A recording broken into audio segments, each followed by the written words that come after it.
오늘 말씀은 역대하 31장 1절에서 21절입니다.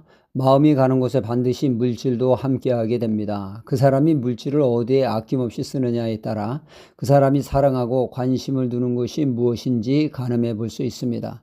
즉 물질이 가는 곳이 그 사람의 주요 관심사임을 알 수 있는 물질이 판단의 척조가 된다는 얘기죠. 그 사람의 마음이 하나님께 가 있으면 그 사람은 아낌없이 하나님께 드리는데 아끼지 않죠. 하지만 믿음이 식고 은혜가 떨어지면 하나님께 드리는 것에 인색하게 되어집니다. 가령 예루살렘 교회가 어려움에 처하자 이방 교회들이 발벗고 나서게 됩니다. 정작 앞장서서 도와야 한다라고 큰소리친 고린도 교회가 차일피일 미루며 민구적거립니다. 이로 인해 바울이 난처한 입장이 되었습니다. 그들의 말을 신뢰하여 각 교회에 고린도 교회를 모범 삼아 구제에 동참할 것을 권면을 했는데 그 사이 그들의 태도가 돌변한 것입니다. 약속 이행을 하지 않았던 것이죠. 그 사이 무슨 일이 벌어진 것입니까? 그것은 다름 아닌 경제 사정이 녹록치 않아서가 아니라 은혜가 떨어지니까 그만큼 마음이 하나님께 멀어지므로 그것이 외형적으로 나타난 것이 바로 구제 헌금의 인색함으로 드러난 것입니다. 내 신앙이 하나님께 가까이 가고 있는가, 멀어지고 있는가는 자신의 그 헌금 생활을 살펴보면 미루어 짐작할 수 있죠. 하나님을 사랑하는 자 하나님께 드리는 것을 제일 순위로 두게 됩니다. 그것도 어거지가 아닌 자원함으로 말이죠. 그 예의는 성경에 무수히 많습니다. 사도행전에 보면 그들의 성령 충만하며 은혜가 넘치자 하나님께 아낌없이 드리게 됩니다. 어떤 이는 밭까지 팔아 헌금을 하게 되죠. 그런가 하면 고린도서 8장에 마게도냐 교회가 예루살렘 교회의 어려움에 앞장서 헌금을 합니다. 그렇다고 그들이 경제적으로 풍요하느냐? 그것은 아닙니다. 오히려 그들은 도움을 받아야 할 처지입니다. 자기 코가 석자인 사람이죠. 그런 사람들이 이 일에 적극적이었다는 것은 이해가 되지 않습니다. 자신들의 없는 살림에 허리띠를 졸라매 눈물겨운 구제헌금을 하는데 그리할 수 있었던 원동력은 그들이 은혜를 받아 뜨겁게 하나님을 사랑하게 되었기 때문입니다. 하나님께 향한 그들의 뜨거운 사랑이 그들로 하여금 순수한 마음으로 헌금을 하게 됐고 오직 주께 드린다는 심정으로 최선을 다하여 기쁨으로 드리게 되었던 것입니다. 하나님이 기뻐하시는 예물이 아닐 수 없죠.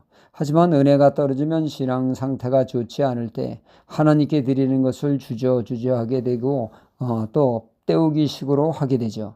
말라기서 보면 이스라엘 백성들의 마음이 식을 대로 식으니까 하나님께 드린다고 재물을 가지고 오지만 쓸모없는 것들만 가지고 옵니다.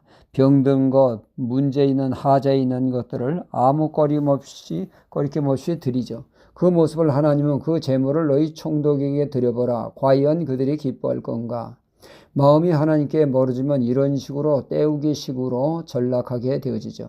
하지만 은혜를 받으면 하나님은 진심으로 사랑하면 사람들이 최고의 가치를 여기는 물질을 하나님께 향해 아낌없이 드리게 됩니다.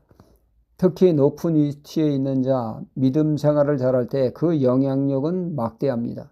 가령 다윗이 일평생 전쟁을 통하여 얻은 그의 재산을 상당수 하나님을 위해 그는 바치게 됩니다. 성전 건축에 필요한 자재를 구입하는데 말이죠. 그리고 그가 신하들에게 너희들도 하나님께 바치라는 말에 그들 또한 자원하여 아낌없이 드림으로 풍성하게 하나님께 드렸습니다. 오늘 말씀도 걸출한 믿음의 왕 히스기야 왕이 즉위하자 그는 제일 먼저 성전을 수리, 제사 드리고 유월절을 지키고 이어 그는 그의 재산의 일부를 드리게 되죠. 그리고 히스기야 왕은 백성들에게 명합니다. 하나님의 말씀대로 첫 소산을 그리고 11조를 풍성히 드리게 되어 곡간이 넘치게 되었습니다. 그것으로 그 제사장과 레위 하나님의 일을 하는 자들에게 골고루 나누어져 생계 때문에 하나님의 일을 등한히 하지 않도록 오직 하나님에 매진할 수 있도록 했다는 얘기입니다. 이리하여 하나님 중심의 나라를 든든히 서가게 되었고 형통을 누리게 되었다는 말씀입니다.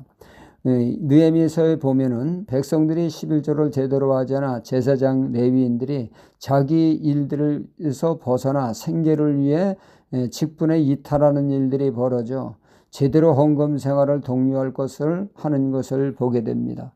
헌금 생활을 바로 하는 것, 하나님의 나라를 세우는데 크게 일조하는 것임을 알 수가 있습니다. 우리는 늘 은혜 가운데 거하며 하나님을 사랑함으로 하나님께 드리는 것을 자원함으로 기쁨으로 드릴 때 하나님을 기쁘시게 받으시는 제물이 될 것입니다. 물질로 하나님을 공경하는 자, 그 삶을 축복하시죠.